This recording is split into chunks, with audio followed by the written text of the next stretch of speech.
Welcome into Sosa's Steam Room. Today we're talking the Cubs season being over after 2 consecutive losses. The Bulls hitting the draft lottery, the oncoming apocalypse, according to Blake, and our lives. Hit it.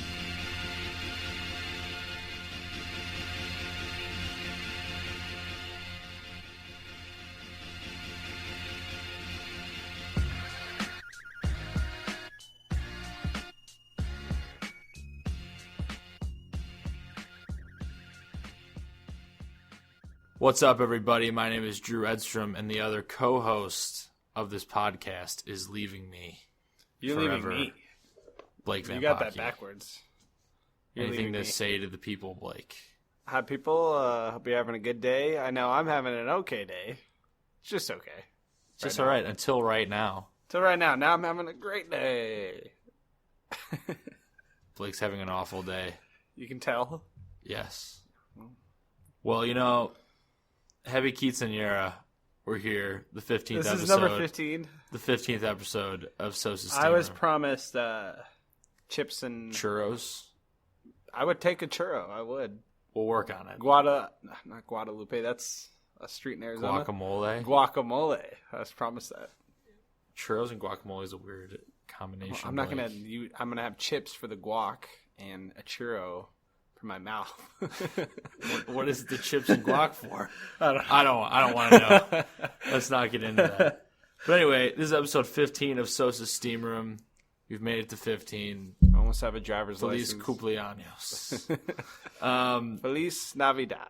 For those of you who are just listening for the first time, we have an email, so send us some questions at sosassteamroom@gmail.com. We have Twitter, Facebook, and Instagram accounts. Just search Sosa's Steam Room. We also have some personal Twitter accounts. Myself, at DN Edstrom, and Blake, your Twitter handle. At Soldier Field, BLG. Sosa's Steam Room as well, at Sosa's Steam Room, and sosassteamroom.com. Wow. .com. .com. All right, Blake. Well, let's get into this business, eh? Mm-hmm. The Chicago Cubs. Yes. Breaking news, the Cubs are 8-2 in their last 10 games. That's messed up. It's so messed up. Unacceptable. It's unbelievable. They're actually 0-2 in their last 2 games in one day. It's incredible. That's incredible. Well, the Cubs did not have a very good day today. They had a doubleheader against the Padres, and 2 games they should have won were in position to win Yes. a couple of times. First game, bullpen letting up a little bit in the back Strop. end. Pedro Strop Yep. allowing some homers, a homer late in that game Yeah. to give the Padres the victory. And today, John Lackey has a great start, goes 8 innings. Both guys are good. And, Both starters. you know, just the Cubs were knocking, but they couldn't knock down the door. Yeah, I mean, 2 good starts for Hendricks and Lackey, and then, you know, one game the bullpen lets up, and the other game they don't score any runs. So sometimes that's how it goes. Well, that's baseball. That's baseball for you right there. That is baseball. And if you thought the Cubs were going to go the entire season without losing 2 games in a row, 1, you're wrong, and 2, that's just extremely unrealistic. Doubleheaders are kind of weird too. Yeah. At times. The timing's off. It is still kind of cold. Playing a lot of baseball in one day. It's true. They need that off day, which they have. Yeah, thankfully. Thursday, thank God, before a big series coming up against the Pirates. Yeah. But I have something to say. Yeah. What do you have to say? This is to our good friends in the Cubs Twitter sphere. Cubs Twitter. That Cubs Twitter needs to calm down a bit. I forgot how much some people just overreact and overblow. It was looking like Cube's Twitter tonight. Yeah, it was looking like Cubes. Cubes Twitter. Hashtag Cubes Twitter. But there's no reason for it to be that way. Yeah. Cubs are going to be good for a long time. They're going to get hit speed bumps around along the road. And everyone just kind of relax. Just take a deep breath. Go have a beer.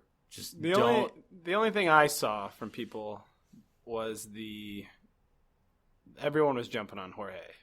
I saw a lot of hateful tweets towards Jorge.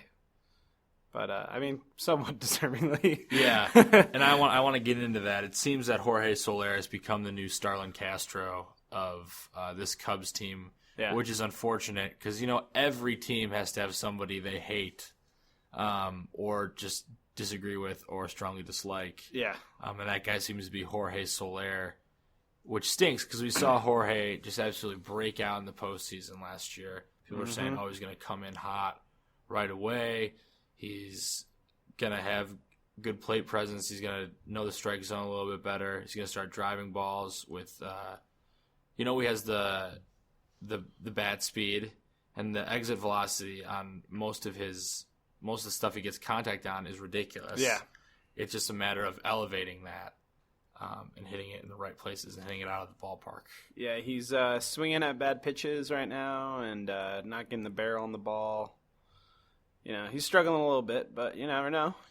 He's still young. He's also due probably for one of those streaks where he just goes off.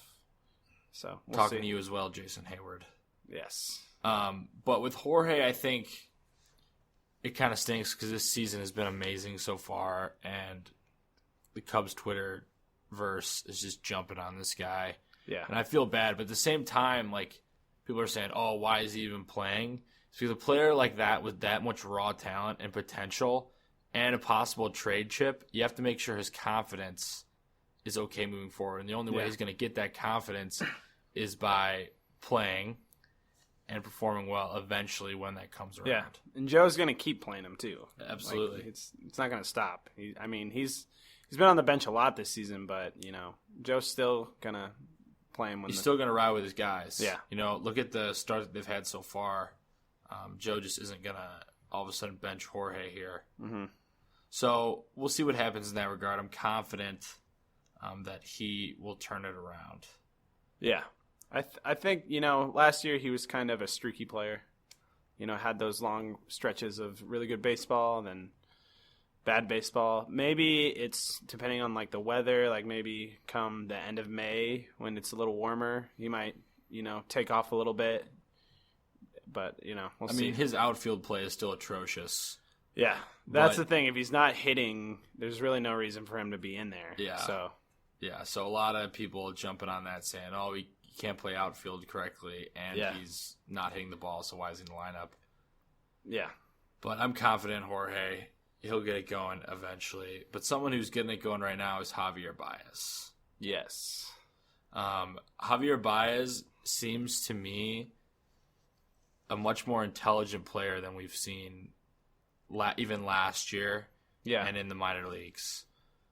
5-tool guy. A guy at first, you saw the struggles when he first got here. But to see him adjust like this in the last, year and a half or year and a quarter has been really nice to see. And, of course, he had that walk-off home run on Mother's Day, which was amazing, which he basically took a ball on the bottom half of the strike zone and drove it out to left field. Yeah. Which is extremely impressive, just like the angle that he had to hit that ball. Mm-hmm. Really good to see Javi getting into it recently, and his defensive play is just ridiculous. Mm-hmm. And I love him over at third and having Chris in left. That's his spot. I think that can be a big thing. When I first saw it happening, I saw this coming, I guess I would say. Just the way the strength of his arm at third and his range moving to the left and his hand-eye coordination, it's all there.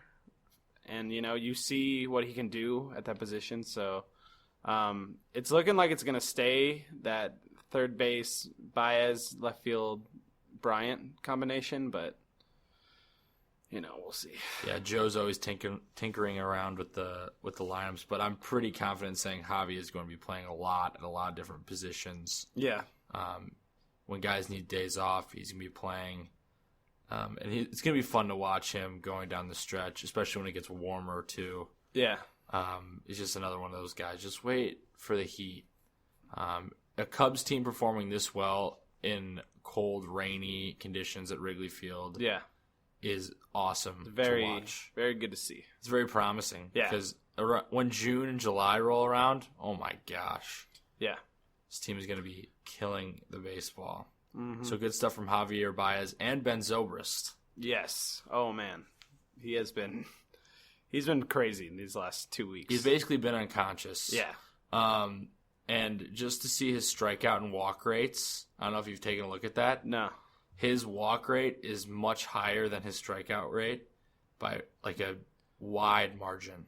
It either seems like he's walking or he's getting on base by a single or whatever. Mm-hmm. I haven't really seen him making out. Yeah, I don't see him make many mistakes at all. Yeah. He's just a smart baseball player. Pretty all-around good player in every aspect. If you recall from our season preview, someone named Drew Edstrom, the guy who's talking. You Drew Edstrom. Me. Okay. That Ben Zobrist would be the best signing that the Cubs, you know what I'm saying? Yeah. The best signing that the Cubs made this offseason would be Ben Zobrist. Yeah. And so far, I think that's definitely been the case. I can't disagree there. I mean, he's done it all as far as, just being solid enough at second base, and he's even playing better than he usually is on offense right now. So, it's been great having him here. It's been a joy to watch him. Yeah. And they got a series coming up against the Pirates at home.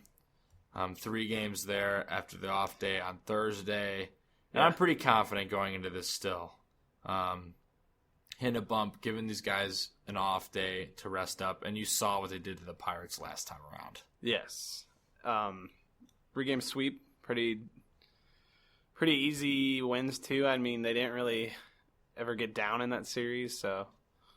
You just watch the Pirates kind of crumble. And that, the Cubs have been doing that to a lot of teams this year. Just mentally, teams do not have it against the Cubs. Yeah. A lot of unforced errors. As soon as they get into the other team's bullpen, they're making them pay. Yeah. So I'm excited for this series coming against the Pirates. Good divisional matchup. Top 2 teams in division. Pirates are probably going to have a little bit of a chip on their shoulder after getting swept. Yeah. We'll see how the Cubs respond. We've seen this team a lot this year respond well after a loss, and I know they lost 2 in a row today, but that's kind of like on a one-day thing. I think they'll come out and play really well these next 3 games. The day in between 2, the rest day will be really nice for them. Yep, I think they'll at least take 2, if not sweep again. Yeah. But that's just how confident I am in this team moving forward. I mean, their 2 series losses right now are to like the bottom of the NL West. Yeah. Which is kind of weird. It's very strange. Yeah. Because that's happened sometimes. Something that I wouldn't predict. Yeah. Both at home, too. So. But that's baseball. That's baseball. Well, football. Football. Not a ton of news on the Bears front. Yeah. But do you want to talk about these top 100 rankings real quick? Yeah, I threw it in there. Because, there's not a lot. There's not a lot going on. Not a lot of Bears stuff happening.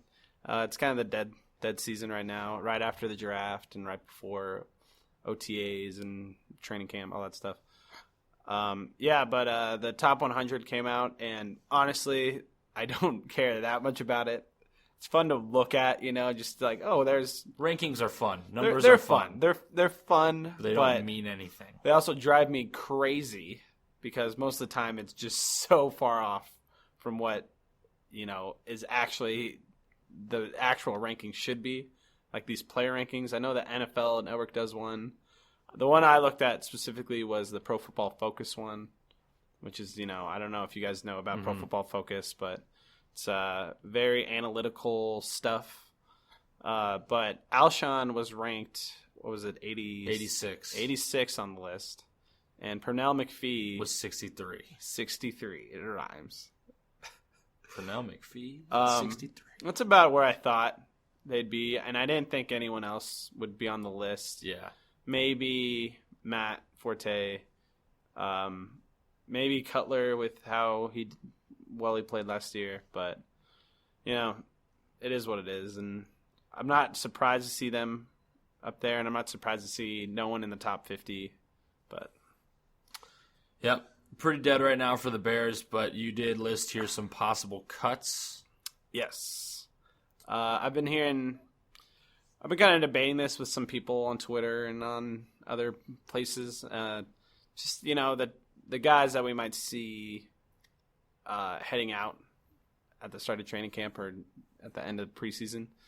Guys like Sam Acho. I think is a pretty clear cut. Like